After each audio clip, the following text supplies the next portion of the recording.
Hey, how's it going, guys? Welcome to the channel. My name is Norbert and I hope you're having a fantastic day. Alright, so the notch, that unsightly strip of bezel that reminds us that we can't have our cake and eat it as well.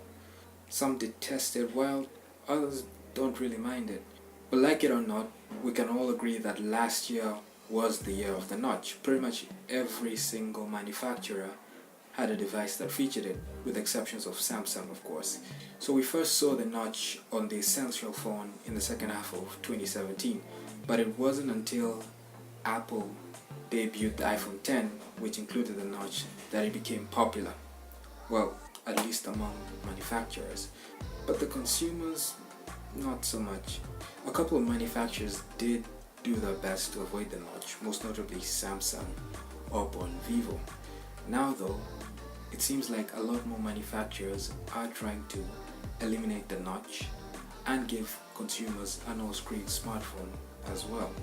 Enter punch hole displays. Alright, so before we get into what a punch hole display is, first let's look at why we have notches. So in an attempt to give users an all-screen smartphone, manufacturers try to push the display as close to the edge of the body as possible.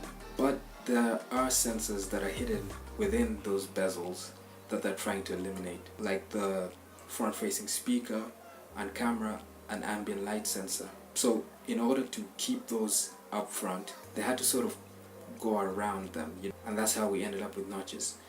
Now the notch on the iPhone 10 is bigger than most. That's because it houses a lot of sensors to make Face ID work. Android phones, on the other hand, usually tend to only have the front-facing speaker, ambient light sensor, and the front-facing speaker to deal with. So they don't really need a bigger notch. We've seen already the notches shrinking on several phones, like the OnePlus 6T and others. Even the Essential phone didn't have a big notch. It had what we call a teardrop notch, punching a hole in the display so that they can fit the camera.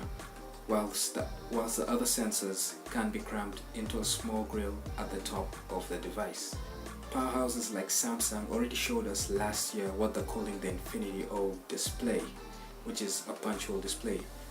And most recently, the Galaxy S10 leaks, which you can watch up here, has shown us that indeed the S10 will have this punch hole display.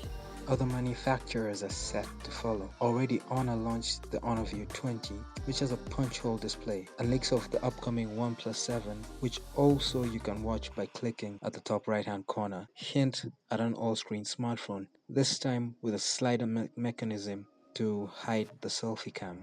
And not to be left out, VIVO has also just showed the world the VIVO Apex 2019, which has a completely all-screen bezel-less display, except for a minor chin at the bottom. Now, we don't know as of this moment where the front-facing camera will be placed, but it's a device that doesn't have any buttons or any ports. It's interesting to see what these manufacturers are coming with to solve the all-screen smartphone problem.